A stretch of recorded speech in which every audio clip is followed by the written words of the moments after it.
बाहर कोई है तो बुला ले। नहीं सकती, मीडिया के अंदर या अखबारों के अंदर ये आया था, उसका नोटिस आएगा, उसको लीगली चैलेंज भी करेंगे। लेकिन जितना एक मुझे समझ आया कि HKRN के माध्यम से जो सरकार ये भर्तियां करना चाहती है, ये बैकडोर एंट्रीज है। कोई और सवाल कोई लेना चाहिए? थैंक यू आप सभी का।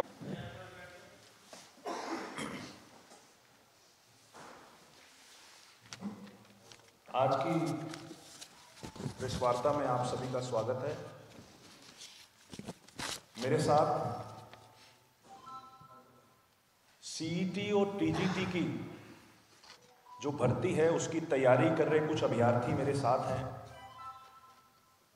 जो लगातार इन भर्तियों के अंदर जो खामियां हैं, सरकार की तरफ से जो ये भर्तियां नहीं पूरी की जा रही, उसको लेकर लगातार जो संघर्ष कर रही हैं, उनके जो टीम लीडर्स हैं आज वो हमारे साथ यहाँ मौजूद हैं। मैं बात करना चाहूंगा कि हरियाणा की CET और TGT भर्ती 2019 से CET का नोटिफिकेशन जारी हुआ और आज लगभग 2023 खत्म होने को आ गया। 4 साल के अंदर एक भी हरियाणा के नौजवान को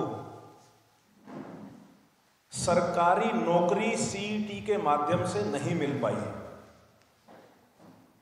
हरियाणा सरकार चाहे जितने बड़े वादे करे, मैं आज आपके माध्यम से मनोहर लाल खट्टर जी को यह चैलेंज करता हूं कि वे लोगों के सामने आकर जवाब दें कि 4 साल में CET के माध्यम से अगर एक भी हरियाणा के नौजवान को नौकरी मिली हो तो ये मैं मनोहर लाल खट्टर जी से चैलेंज करता हूं।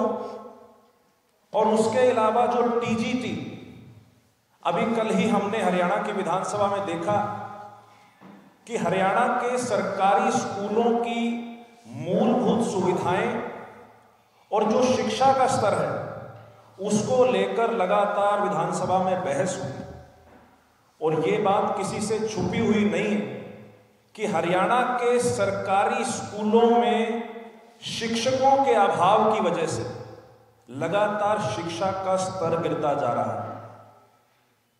2015 में TGT की लास्ट भर्ती आई थी, आज 8 साल हो चुके हैं। 8 साल के अंदर एक भी नई भर्ती TGT की ये सरकार पूरी नहीं कर पाई। जहां एक तरफ भर्ती पूरी ना होने से प्रदेश के अंदर बेरोजगारी का आलम है, वहीं दूसरी तरफ सरकारी स्कूलों में शिक्षकों की भर्ती ना होने से सरकारी स्कूलों में शिक्षा का स्तर निरंतर गिर रहा है। CET और TGT के ये अभ्यर्थी जो हमारे साथ बैठे हैं, मैं बताना चाहूंगा कि 7 नवंबर से ये साथी पंचकुला के अंदर सेक्टर 5 के धरना ग्राउंड पे धरनारत हैं। आज 41वां दिन है इनके धरने का। और कल क्योंकि विधानसभा का सेशन था, जब इन लोगों ने हरियाणा के भाजपा के जजपा के प्रत्येक विधायक को, प्रत्येक मंत्री को अपनी जायज मांगों को लेकर ज्ञापन दिया, स्टाफ सिलेक्शन कमीशन के जो चेयरमैन हैं खत्री साहब, उनको ये लोग मिलकर आए और CM हाउस में CM के OSD को भी इन्होंने ज्ञापन के माध्यम से अपनी मांगों के बारे में बताया। लेकिन कहीं से भी कोई संतोषजनक जवाब जब इन्हें नहीं मिला तो इन लोगों ने फैसला लिया कि हम हरियाणा की सबसे बड़ी पंचायत में अपनी आवाज उठाने के लिए हम लोग विधानसभा का घेराव करेंगे। कल इन साथियों ने और हरियाणा के सैकड़ों नौजवानों ने, हमारी माताएं, कई बहनें ऐसी थी जो अकेले नहीं आ सकती थी, उनकी माताएं उनके साथ आई। हमारे भाइयों ने, बहनों ने कल जब पंचकुला सेक्टर 5 के धरना ग्राउंड में विधानसभा घेराव के लिए एकत्रित हुए और वहां से जब इन लोगों ने कूच किया, तो मैं ये भी आरोप हरियाणा सरकार और वहां की पुलिस के ऊपर लगाना चाहूंगा कि इनको जबरन, जब इन्होंने ये कहा कि हम अपनी बात मुख्यमंत्री तक पहुंचाना चाहते हैं, तो इन्हें जबरन वहां धरना ग्राउंड से उठाकर बसों में भरकर और नारायणगढ़, अंबाड़ा जो है इनको छोड़ के आए और अंबाड़ा इनको सड़क पर तार कर हरियाणा पुलिस की बस वापस चलेगी। तो ऐसा रवैया आज हरियाणा के अंदर ये सरकार नौजवानों के साथ अपना रही है। हमारा देश एक लोकतांत्रिक देश है। इस देश में हर व्यक्ति को प्रदर्शन करने का, अपनी बात रखने का अधिकार है, लेकिन जिस प्रकार का रवैया कल हरियाणा पुलिस ने इन युवक युवतियों के साथ अपनाया वो निंदाजनक है। कल जब हाईवे के ऊपर इनको हरियाणा पुलिस की बसें छोड़ के आई तो ये साथी अपने कन्वेंस से जो है अपने अपने घरों में पहुंचे हैं। मैं अब आपके सामने हरियाणा सरकार के कुछ दावों की भी पोल खोलना चाहूंगा। भोपाल सिंह खत्री जी ने मीडिया के अंदर अभी एक इंटरव्यू दिया कुछ समय पहले और उन्होंने ये कहा कि हम 31 दिसंबर से पहले हरियाणा के अंदर 60,000 जो भर्तियां हैं उनको हम पूरा करेंगे। इन 60,000 भर्तियों में कौन कौन सी भर्तियां हैं? इसमें सीईटी सी की है, ग्रुप सी की 32,000 भर्तियां, इसमें ग्रुप डी की हैं लगभग 13,500 भर्तियां, इसमें टीजीटी की हैं 7471 भर्तियां, इसमें हरियाणा पुलिस कांस्टेबल की हैं 6,000 भर्तियां और इसी प्रकार से आईटीआई इंस्ट्रक्टर की कुछ भर्तियां हैं। ये सब भर्तियां हरियाणा सरकार में माननीय मनोहर लाल खट्टर जी ने और भोपाल सिंह खत्री जी ने ये संकल्प लिया था। मैं उनका वीडियो हमारे पास है, मैं चाहूंगा कि 1 मिनट का वीडियो हम आपको प्ले करके दिखाएं। भोपाल सिंह खत्री का और प्रदेश के मुख्यमंत्री मनोहर लाल खट्टर जी ने, जिन्होंने ये दावा किया था कि इस साल के अंत तक हम ये 60,000 भर्तियां पूरी करेंगे। तो सबसे पहले मैं चाहूंगा कि वो वीडियो हम आपको दिखाएं।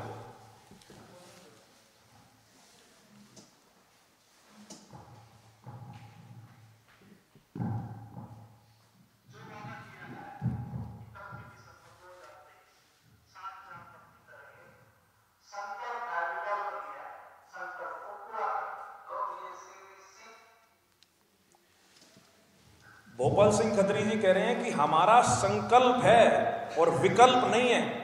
31 दिसंबर तक 2023 तक हम लोग 60,000 भर्तियां पूरी करेंगे, जबकि इनमें से एक भी भर्ती ऐसी नहीं है जो पूरी होने की कगार पे खड़ी हो।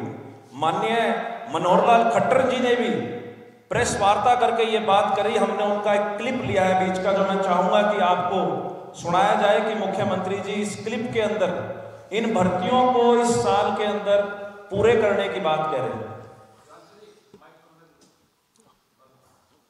इसमें प्ले कर दे, फोन में ही। हाँ, वो तो उधर से प्ले कर दे, इसको यहां से कर दे।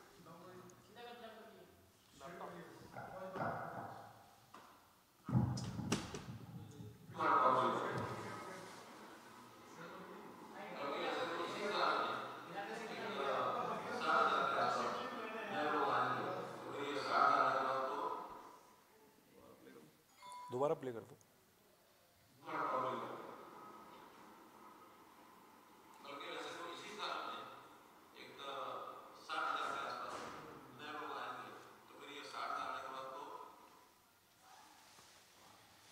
ये 60,000 भर्तियां मुख्यमंत्री भी इस साल के अंदर पूरा करने की बात कर रहे हैं। हमारा सीधा सा सवाल प्रदेश के मुख्यमंत्री के तक है।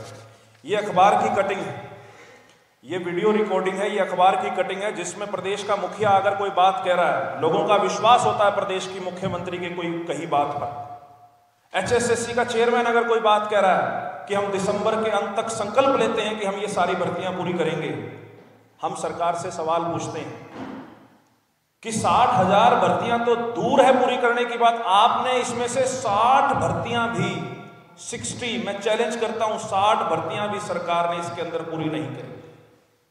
ये अभ्यर्थी जो हमारे साथ बैठे हैं, इनके जब इन्होंने दर दर की ठोकरें खा ली, जब ये हर MLA के पास जाकर अपनी बात कह कर आए, जब ये CM हाउस में घूमाए, जब ये HSSC के दफ्तरों में घूमाए, तो हताश होकर, निराश होकर आज ये लोग यहां आपके समक्ष अपनी मांगों को प्रदेश सरकार के समक्ष उठाने के लिए बैठे हैं। मैं चाहूंगा कि ये लोग अपने खुद से, ये CET के जो लाखों अभ्यर्थी हैं उनको रिप्रेजेंट कर रहे हैं, मोहित जी, और ये हमारे सुरेंद्र जी हैं, ये TGT के अभ्यर्थियों को रिप्रेजेंट कर रहे हैं। तो मैं चाहूंगा कि वो खुद अपनी जो कहानी है TGT की और CET की, जहां से ये प्रोसेस शुरू हुआ और कहां पर ये पेंच अटका हुआ है, वो अपने आप से बताएंगे। तो मैं सबसे पहले अनुरोध करूंगा कि सुरेंद्र जी अपनी बात रखें।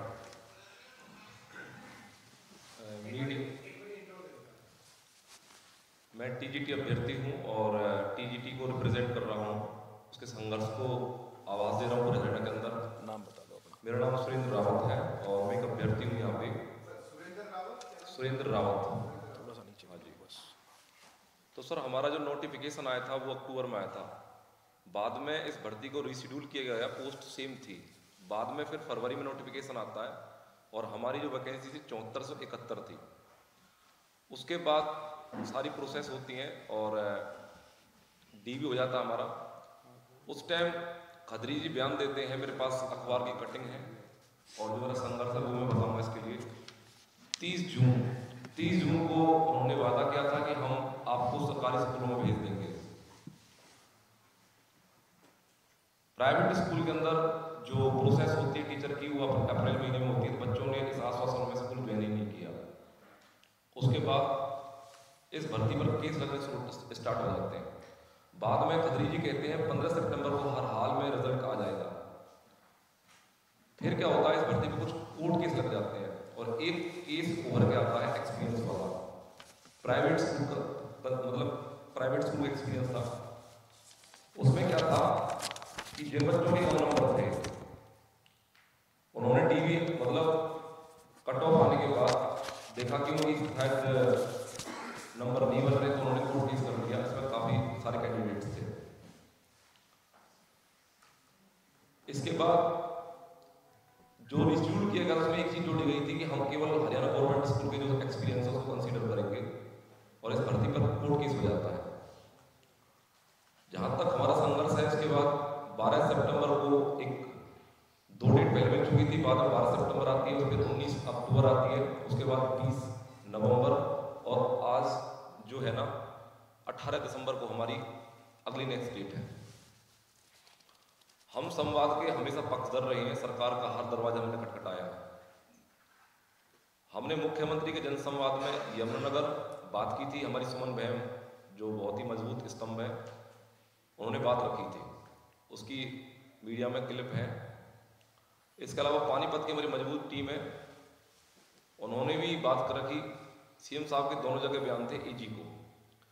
इसके अलावा मेरे गांव वहीन में एक शहीद मनमोहन सिंह का प्रोग्राम था, वहां भी हमने बात करी। मुख्यमंत्री जी का सेम बयान था, हमने AG को बोल दिया है। AG को बोलने का मतलब है सीधा 1 महीने की तारीख मिलना। 30 जून को बोला था, 15 सितंबर आ गई और अब दिसंबर है। भर्ती आई थी 22 में, 23 खत्म होने को है 24। राजनीतिक जो नियुक्तियां होती हैं, विधानसभा के जो इलेक्शन होते हैं, लोकसभा के इलेक्शन होते हैं, उनका एक अपॉइंटमेंट टाइम होता है, उसका प्रोसेस होता है। इस भर्ती का कोई प्रोसेस नहीं है। सरकार के हमने सारे दरवाजे खटखटाए, जनसंवाद में हमने बात रखी, CM विंडो को हमने एप्लीकेशन लगाई। इसके बाद कमेटी ने तय किया 22 जिलों के DC को ज्ञापन देने का। वो हमने ज्ञापन दिए, उसकी अखबार में, हर अखबार में हमने कटिंग लगाई। यहाँ भी बात नहीं बनी। फिर विद्यार्थियों ने सोचा, इससे पहले हम 2 गैदरिंग कर चुके थे, गोपाल सिंह खदरी जी के साथ मीटिंग भी कर चुके थे। पहली वाली मीटिंग में हमने कहा कि सर आप हमारे पक्ष को ढंग से नहीं रख पा रहे हो, सरकार वकील सक्षम नहीं है। तो उन्होंने बोला कि हम प्राइवेट वकील करते हैं। बाद में फिर नेक्स्ट डेट मिलती है नेक्स्ट डेट मिलने के बाद अभ्यर्थी परेशान होते हैं, सारे फिर पंचकुला की तरफ रुख करते हैं। लगभग 300 बच्चे फिर आते हैं।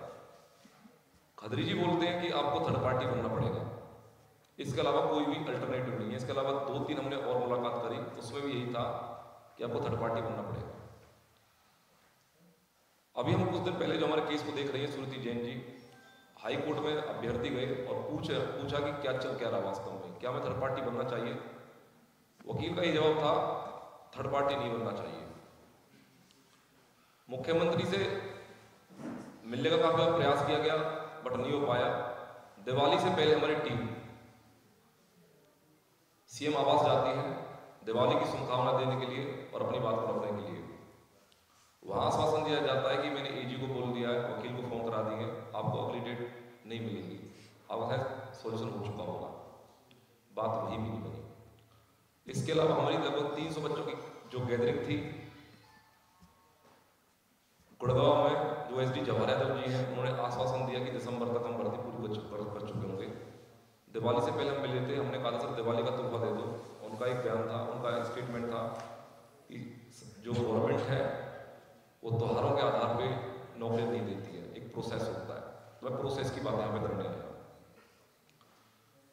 बाद में हम महाजन से मिल लिए, वकील से मिल लिए और जितने भी आपके ओएसडी हैं उनसे हम मिल लिए, अग्रवाल जी से मिल लिए, भूपेश्वर दयाल जी से मिल लिए। इसके अलावा हम निर्दलीय विधायकों से मिले, जेजीपी के विधायकों से हम मिले और मेरे खुद के अपने विधायक हतीम विधानसभा प्रवीण डागर जी, जिनको मैंने कभी वोट दिया था, जिनके लिए संघर्ष भी हमने किया था, हमारी टीम ने बोला कि सर आप आइए धर्मस्थल पे, हमारी स्थिति देखिए। वो नहीं आए। मेरे पास वो सारी क्लिप है, मैं उनको ज्ञापन देकर आया था। 25 विधायकों को मैंने ज्ञापन दिए, 10 सांसदों को मैंने ज्ञापन दिए। अखबारों में लगातार हमारी आवाज उठती रही और जब हम हर जगह थक हार के बैठ गए। इसके अलावा हम खुल्लर जी से भी मिले, लगभग 17 बार हम मिल चुके हैं। हमारी टीम के चेहरों को वो जानते हैं और जिस दिन उनकी पत्नी की शपथ थी एचपीसी मेंबर की, उस दिन हम गए थे। हमारे हाथ में गुलदस्ते नहीं थे, शिकायत थी हमारी, शिकायत ले ली गई बट हमें अंदर नहीं आने दिया। हम संवाद का हमेशा से पक्षधर रहे, बात रखना चाहते हैं। जब इन सारी चीज़ों से फेडअप हो गए, बाद में हमने तय किया हरियाणा सरकार की जो सबसे बड़ी पंचायत है विधानसभा, उसमें तक हम बात पहुंचाएंगे। 15 दिसंबर को सत्र चालू था, विधानसभा घेराव था, उसके लिए हमने एप्लीकेशन लिखवाया था, प्रशासन को बताया कि हम ये करने वाले हैं। बहुत बड़ा जनसमूह देखने को मिला और बच्चों की एक ही मांग थी कि हम बात करना चाहते हैं। प्रशासन डीसी से बात करना चाहता था बट हम 22 जिलों के डीसी से मिल चुके थे। हमारा संवाद सीएम साहब के साथ होना तय था, आज भी है और हमेशा से ही रहेगा। हम सीएम साहब से ही बात रखना चाहते हैं अपनी, और जितना भी होगा उसके लिए हम संघर्ष करेंगे। आगे की जो रूपरेखा है वो हमने तय करी है। कल जो हुआ हमारे साथ वो बहुत गलत हुआ। 9 साल की बच्ची ने गिरफ्तारी दी। 9 साल की बच्ची, 9 साल की बच्ची ने, 9 साल की बच्ची को गिरफ्तार, क्योंकि कई ऐसी महिलाएं थी जिनके साथ उनके बच्चे आए हुए थे, कई ऐसी महिलाएं थी जिनके घर में से कोई बुजुर्ग आया हुआ था। हरियाणा पुलिस की बस में 9 साल की बच्ची ने गिरफ्तारी दी। किस लिए दी? कि मेरी माता की, मेरी मम्मी की भर्ती ये सरकार जल्द पूरी करे। आज ये दिन हरियाणा के अंदर लोगों को देखने को मिल रहे हैं जब 9-9 साल के बच्चे हरियाणा पुलिस की बस के अंदर गिरफ्तारी दे रहे हैं। ये बड़ा सोचने का विषय है। 3 बजे सुबह, कई हमारी बहनें हैं 3 बजे सुबह अपने घर से महेंद्रगढ़ से निकली हुई थी। कोई महेंद्रगढ़ से आया, कोई मेवात से आया, हरियाणा के हर जिले से ये लोग आए। और इतिहास में पहली बार हुआ होगा हरियाणा के अंदर कि छोटे बच्चों ने, बुजुर्गों ने, 80-80 साल के, 75-75 साल के बुजुर्ग जो उनके साथ आए हुए थे, उन्होंने इस भर्ती को लेकर गिरफ्तारी दी। तो ये बड़ा सोचने का विषय है। ये तो थी टीजीटी की बात। अब मैं अनुरोध करूंगा भाई मोहित से कि ये सीटी के ऊपर अपनी बात रखें। जी नमस्कार सभी को, मेरा नाम मोहित है। मैं सीईटी ग्रुप सी का और डी का दोनों का अभ्यर्थी भी हूं और उनका रिप्रेजेंटेटिव भी हूं। हरियाणा सरकार ने जनवरी 2021 में सीईटी पॉलिसी इंट्रोड्यूस करी थी। इस पॉलिसी का मकसद एक ही था, ग्रुप सी और डी की जो भर्ती पहले इरेगुलर तरीके से अलग अलग रिक्रूटमेंट के थ्रू होती थी, इस पॉलिसी को इंट्रोड्यूस करने के बाद में ग्रुप सी की और ग्रुप डी की एक ही छाते के नीचे और एक ही नियम कायदे के अनुसार भर्ती होनी थी। मकसद तो प्रक्रिया को सिंपल और आसान बनाना था, सरल बनाना था, लेकिन उसके विपरीत प्रक्रिया इतनी पेचीदा हो गई है कि परी का एग्ज़ाम ग्रुप सी के लिए लेते लेते 2 साल लग गए। नवंबर 2022 में परी का एग्ज़ाम हुआ ग्रुप सी के लिए, और उसके बाद ग्रुप सी के मेंस की प्रक्रिया स्टार्ट होने में भी बहुत समय लग गए, लगभग 1 साल का समय लग गया। 5 और 6 अगस्त 2023 को ग्रुप सी के 2 जो ग्रुप्स थे, क्योंकि ग्रुप सी की जो 32,000 पोस्टें थी वो क्वालिफिकेशन के बेस पे आयोग ने 63 ग्रुप में बांट दी थी। तो उन ग्रुपों में से 2 ग्रुप 56 और 57 की एग्ज़ाम की मेंस की प्रक्रिया 5 और 6 अगस्त 2023 को शेड्यूल करी गई, जिसके बाद 4 अगस्त को माननीय कोर्ट की सिंगल बेंच ने वो कट ऑफ कवैस कर दी थी। उसके बाद सरकार डबल बेंच में चली गई और इंतरिम रिलीफ के थ्रू उन दोनों ग्रुपों की एग्ज़ाम की प्रक्रिया समाप्त करी गई 6 और 7 अगस्त को।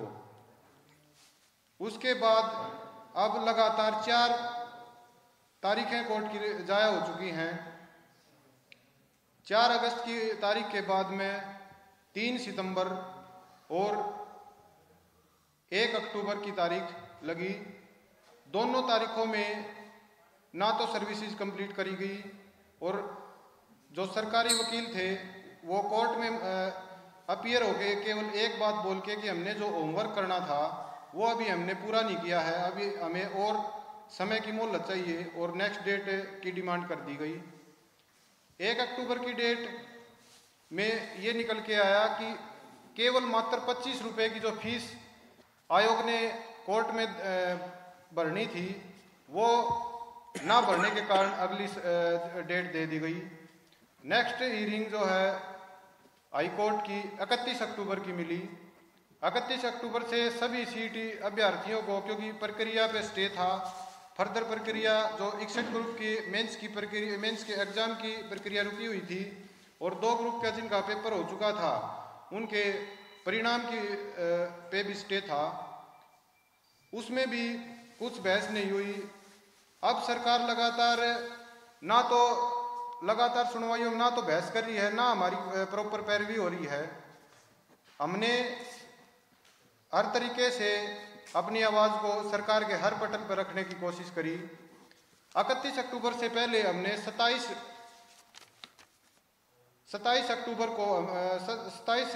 अक्टूबर को हमने एक ट्विटर अभियान चलाया, जिसमें HSSC ग्रुप सी कंप्लीट भर्ती का हैशटैग हमने लगातार ट्रेंडिंग में रखा, और सरकार को अल्टीमेटम देने की कोशिश करी कि नेक्स्ट हियरिंग जो 31 अक्टूबर की है उसमें हमारी पैरवी अच्छे से हो, और जो कोर्ट की जो भर्ती की प्रक्रिया कोर्ट में स्टे के द्वारा अटकी हुई है उसको जल्द से जल्द बाहर लाके और प्रक्रिया समाप्त करके हमारी ज्वाइनिंग करवाई जाए। लेकिन 31 अक्टूबर को भी हमारी पैरवी बिल्कुल नहीं हुई, ना कोई बहस हुई, और नेक्स्ट डेट 19 दिसंबर दे दी गई। उसके बाद में हम हताश और निराश हो गए। 7 नवंबर को हमने अनिश्चितकालीन धरना सेक्टर 5 धरना स्थल पंचकुला में परमिशन के द्वारा हम वहाँ पे अनिश्चितकालीन धरने पर बैठ गए। अब लगातार प्रशासन की मध्यस्थता के द्वारा हमारा डेलीगेशन सरकार के विभिन्न पटलों पर अपना मांग पत्र पहुंचा रहा है, अपनी मांगे पहुंचा रहा है, लेकिन वहां से केवल मौखिक आश्वासन हमें मिल रहे हैं। हमारे को आश्वासन दिया गया था 17 नवंबर को कि ग्रुप डी का रिजल्ट बहुत जल्द जारी कर दिया जाएगा नवंबर के महीने में, और जो 9 ग्रुप की परमिशन है टेक्निकल की, जिसमें कोर्ट के द्वारा 4 गुना की जो पॉलिसी रूल रेगुलेशन है उसमें कोई दिक्कत नहीं आएगी, उनकी परमिशन हम ले लेंगे 19 दिसंबर से पहले, और दिसंबर के महीने के शुरुआती हफ्ते में ही उनकी एग्ज़ाम की प्रक्रिया भी स्टार्ट हो जाएगी। लेकिन आज 16 दिसंबर की तारीख है, आज तक ना तो ग्रुप डी का रिजल्ट आया है और ना ही नो ग्रुपों की परमिशन की कोई अभी तक सॉल्यूशन नहीं निकला है। हमारा डेलीगेशन लगातार प्रशासन की मध्यस्थता के द्वारा चीफ प्रिंसिपल सेक्रेटरी माननीय खुल्लर साहब, OSD Bhupeshwar Dayal ji, principal secretary V Uma Shankar ji, Haryana AG Haryana Mahajan ji, इनसे बार बार मीटिंगों में हम अपनी मांगों को और जो हमारी जो मांग पत्र है उनको सौंपते रहे हैं, लेकिन अब तक हमें कोई भी ग्राउंड पे उस पे एक्शन नहीं दिखाई दे रहा है। सरकार बिल्कुल भी हमारी पैरवी नहीं कर रही है। हमारी अंत में यही मांगे हैं। कल भी हमने एक बड़ी गैदरिंग के थ्रू सरकार को अपनी मांगों के प्रति ध्यानाकर्षण करने के लिए सीएम विधानसभा की ओर रुख किया था, क्योंकि हम संवाद का रास्ता अपनाना चाहते हैं। सीएम साहब हम पे संज्ञान नहीं ले रहे हैं, तो हमने फैसला किया था कि हम सीएम साहब के पास चले जाते हैं और हमने विधानसभा की ओर रुख किया। लेकिन प्रशासन ने हमारे साथ जोर जबरदस्ती करके आवारा पशुओं की तरह हमें बसों में भर के 60-70 किलोमीटर दूर ले जाके रोड पे उतार दिया।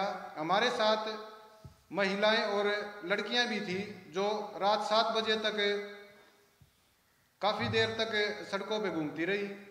उनका ना किसी को सेफ्टी का ख्याल आया ना कोई और।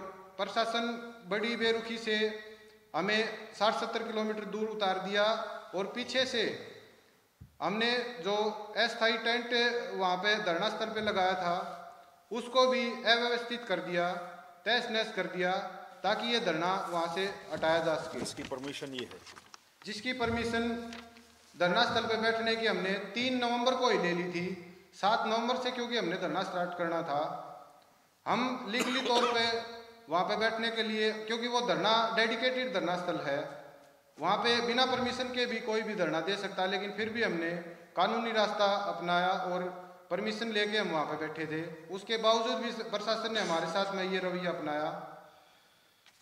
अब हमारी सरकार से यही मांग है कि जो आगामी 19 दिसंबर की जो डेट है उसमें हमारी जोरदार तरीके से पैरवी करी जाए और जो लटकी हुई भर्ती प्रक्रिया है उसको जल्द से जल्द कोर्ट से बाहर निकाल के प्रक्रिया को समाप्त करके हमारी ज्वाइनिंग जल्द से जल्द कर दी जाए।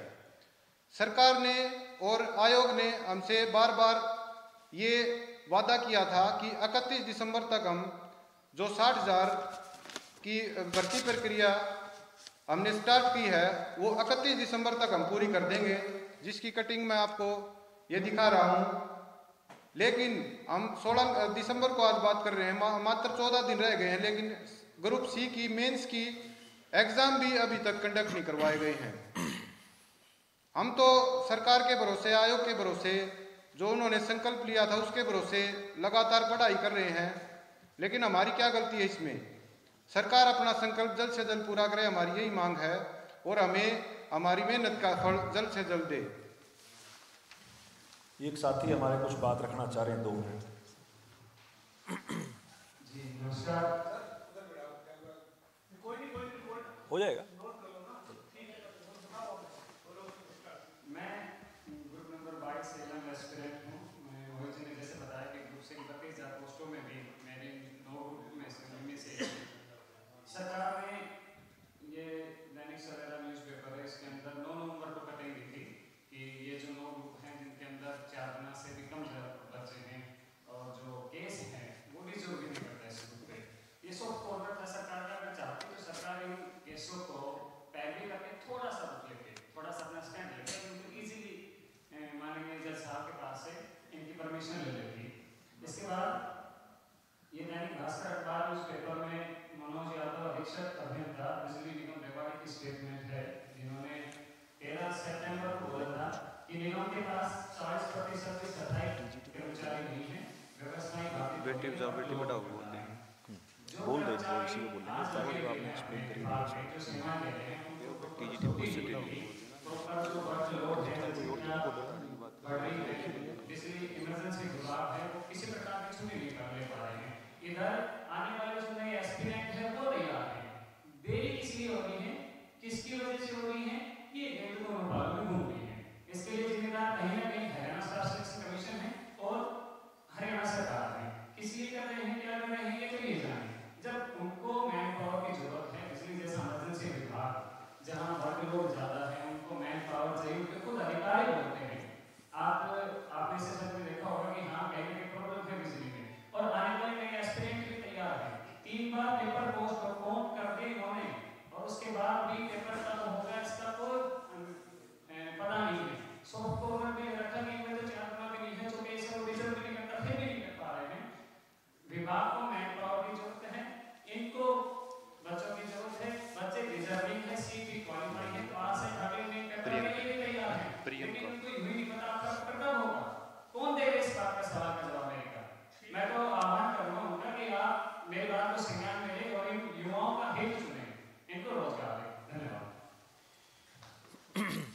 हमारी बहन भी बीच में है, काफ़ी बहनें हैं, पर प्रियंका जी हैं, ये अपनी बात रखें। नमस्कार जी, मैं सीईटी अभ्यर्थी हूँ।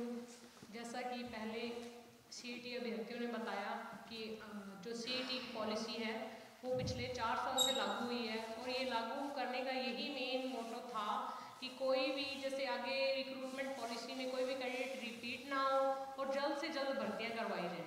सरकार ने हमें बहुत बार यही आश्वासन दिया है कि सीईटी पॉलिसी जब आई थी तब हर बच्चा, हर स्टूडेंट बहुत खुश था कि जैसे ये पॉलिसी आएगी और हमारा मतलब जल्दी से रिक्रूटमेंट का सारा सिस्टम क्लियर हो जाएगा और बहुत जल्द भर्तियाँ क्लियर होंगी। मगर इस पॉलिसी के तहत तो सरकार को खुद ही समझ नहीं आ रहा कि किस हिसाब से भी ये पॉलिसी को क्लियर किया जाए। और जैसा भाई ने बताया कि हमारे 9 ग्रुप्स तो ऐसे हैं जिनमें कोई मतलब 4 गुना कैंडिडेट्स भी नहीं है, पॉलिसी से बिल्कुल हटके हैं, सिर्फ 2 और 2.5 गुना सिर्फ कैंडिडेट हैं, मगर उनकी भी सरकार परमिशन नहीं दे रही, क्योंकि इसके ऊपर तो मतलब कोई कोर्ट केस नहीं हो सकता। कल को अगर क्लियर भी हो जाता है और वो सीईटी क्वालिफाई वाला मुद्दा तो अब होगा भी नहीं, जैसे 56 साल का तो पेपर भी हो चुका है। तो मैं सरकार से यही गुजारिश करूंगी कि जल्द से जल्द हमारे 9 ग्रुपों की परमिशन दी जाए, और जो दूसरे पेपर पहले लिए गए हैं या जो बाकी ग्रुप हैं उनको भी अच्छे से जल्द परमिशन देकर और क्लियर करवाया जाए। और जैसे कि सरकार बार बार यही कहती है, मनोहर खट्टर जी का ये नारा है, बेटी बचाओ बेटी पढ़ाओ।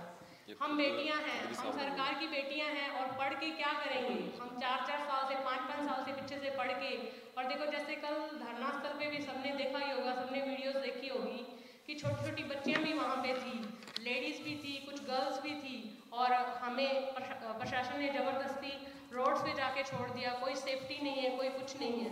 ये तो ठीक है कि हमारे साथ सीईटी अभ्यर्थी इतने अच्छे हैं कि उन्होंने सब ने सेफली हमें हमारे सही घर पे या जहाँ भी हम रुके हुए थे वहाँ पे पहुँचाया।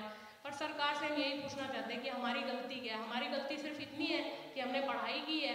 हमारे से अच्छे तो वो महिलाएं हैं, ठीक है, जो 10 पढ़ के या +2 पढ़ के अपने घर संभाल लिया और ठीक है उनका जैसे है, पर एक छोटे छोटे बच्चों के साथ पढ़ाई करनी, और जो गर्ल्स हैं गर्ल्स को बाहर रह के कोचिंग लेनी, और हर चीज़ का एक, जब मैं सीएम साहब से और चेयरमैन साहब से यही कहती हूँ कि आप अपने आप को हमारी जगह एक बार रख के देखें कि आप हमारी जगह होते तो कैसे होता।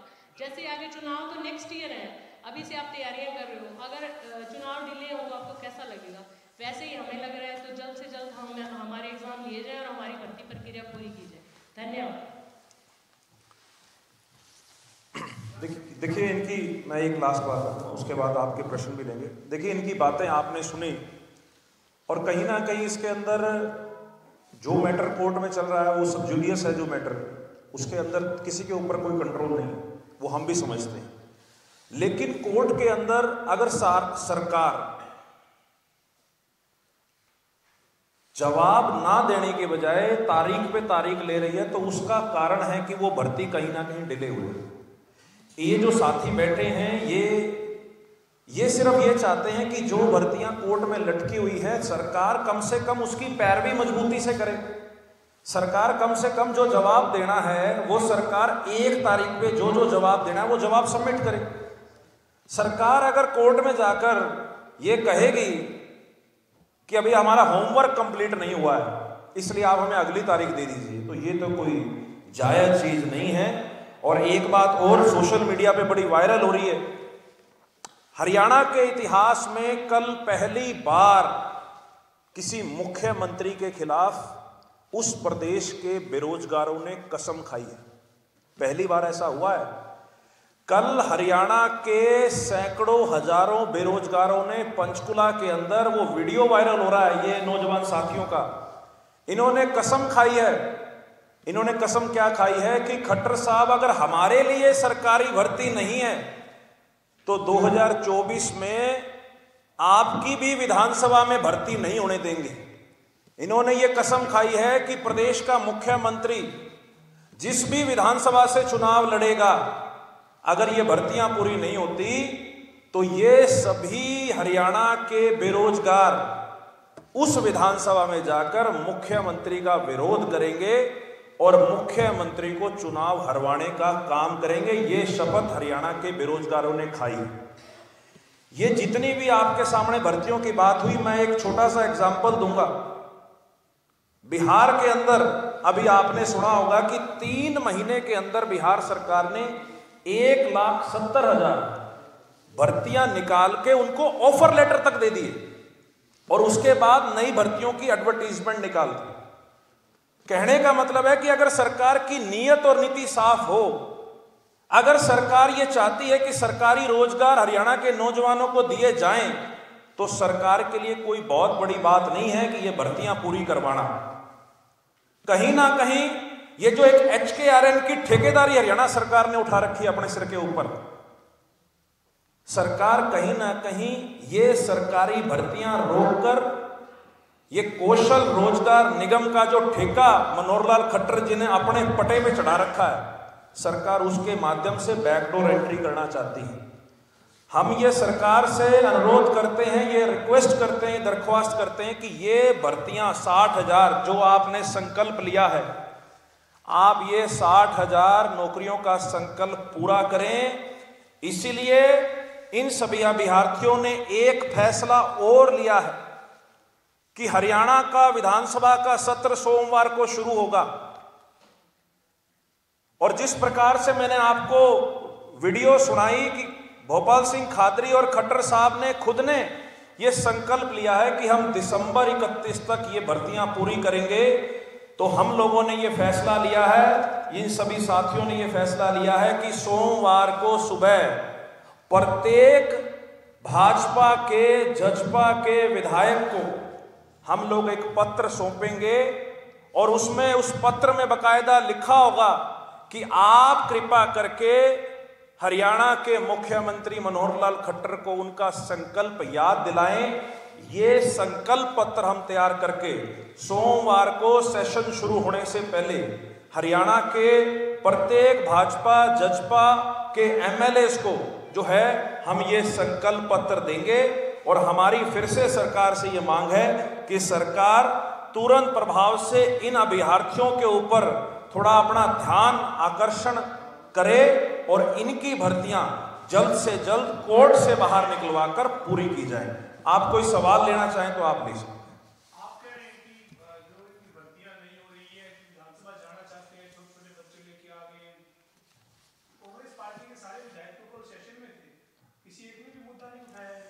देखिए, जिस तरीके से आप बात कर रहे हैं उसी तरीके से विपक्ष के नाते कांग्रेस का मुद्दा उठाती तो क्या इनको बाहर सड़क पर जिस तरीके से देखिए, इस मुद्दे के ऊपर बकायदा कांग्रेस विधायकों ने कॉल अटेंशन मोशन भी लगाया है। अब वो एक्सेप्ट नहीं हुआ तो वो आप स्पीकर से पूछ सकते हैं, मेरी पूरी बात सुनिए। और रही बात विधायकों की बात उठाने की, तो 2 दिन का सेशन बाकी है, 18 और 19 का सेशन बाकी है। कांग्रेस पार्टी शुरू से पक्षधर रही है कि हरियाणा के नौजवानों को रोजगार मिलना चाहिए, चाहे सड़कों पर लड़ने की बात हो और चाहे विधानसभा के अंदर लड़ने की बात हो। ये नौजवान आज हमारे साथ बैठे हैं,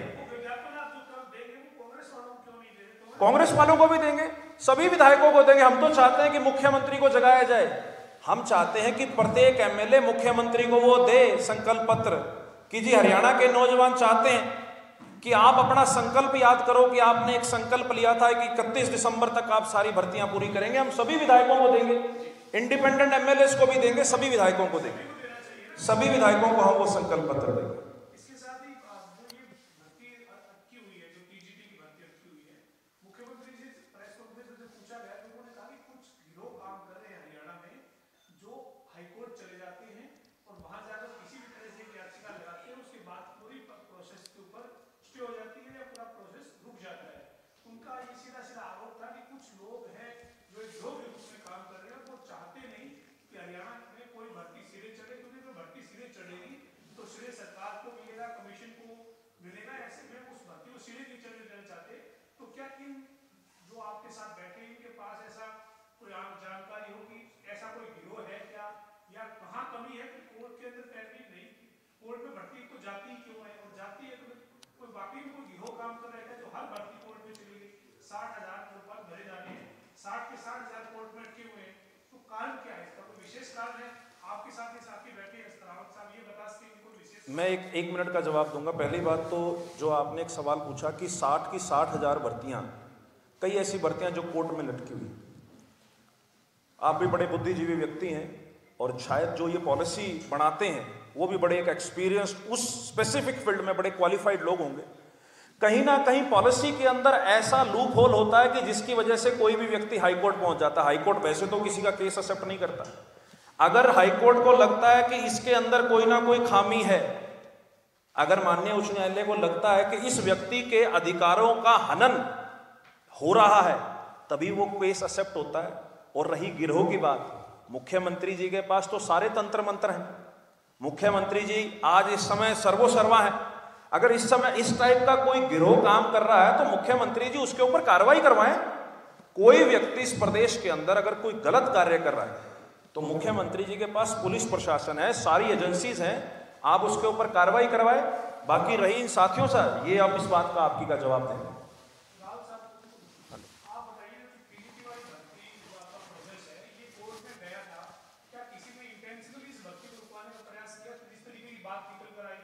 चलो कर दिया तो हम ये कहना चाहते हैं सरकार से, जिन भी कैंडिडेट से कोर्ट केस किया है उनकी सीटें होल्ड करके हमारा रिजल्ट दे दें। उनकी वजह से जो 7471 परिवार वो क्यों पीड़ित है। 7471 परिवार की बात नहीं, मल्टीप्लाई 10 कर लो, 70,000 परिवार पीड़ित है। इस मानसिक पीड़ा से गुजर रहे हैं, आपको बता नहीं सकते।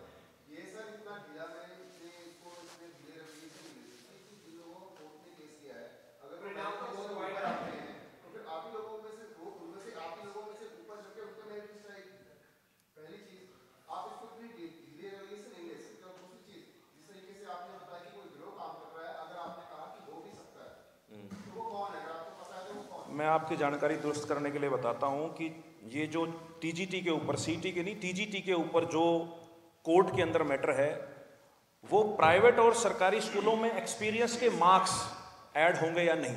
तो जो अभ्यर्थी प्राइवेट स्कूलों में जिनके पास एक्सपीरियंस है, वो कोई गिरोह तो नहीं है। या तो मुख्यमंत्री ये बताएं कि वो एक गिरोह है। प्राइवेट स्कूलों में पढ़ाने वाले अध्यापक अगर गिरोह हैं तो मुख्यमंत्री सामने आके जवाब दे।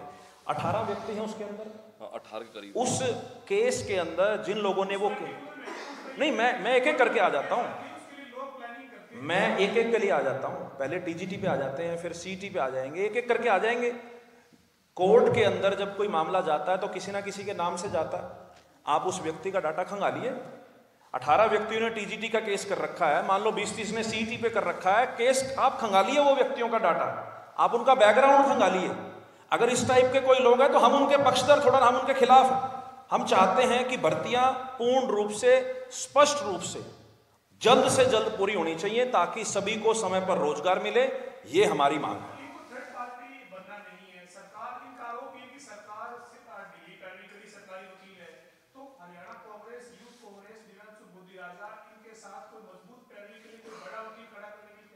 बिल्कुल, जो कानूनी मदद इन साथियों को हम पार्टी स्तर पे जो इनकी मांग रहेगी उसको पूरी मजबूती से, कानूनी तरीके से भी, सड़कों पर भी और विधानसभा के अंदर भी हम पूरी प्रयास करेंगे कि इन भर्तियों के ऊपर सरकार को जगाने के लिए सोए हुए मनोहर लाल खट्टर जी को जगाने के लिए हम लोग पूरा प्रयास करेंगे कि इनकी हर संभव मदद जो है हम अपनी पार्टी स्तर पर करेंगे।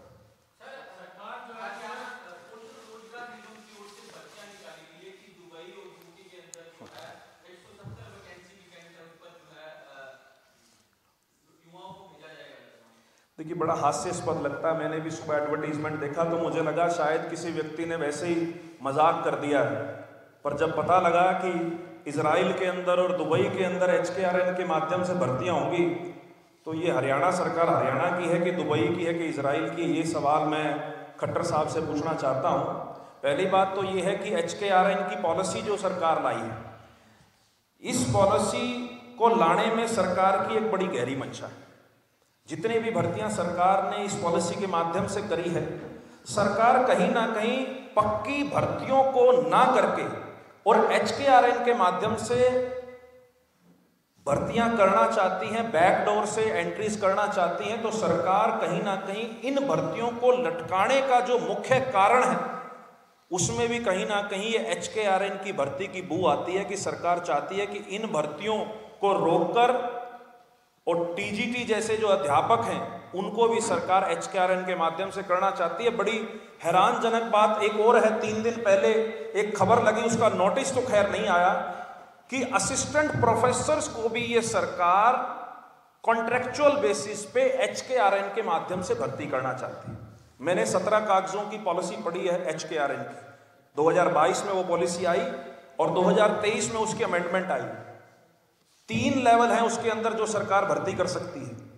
हम तो सरकार से ये पूछना चाहते हैं कि असिस्टेंट प्रोफेसर की भर्ती HKRN के माध्यम से तो हो ही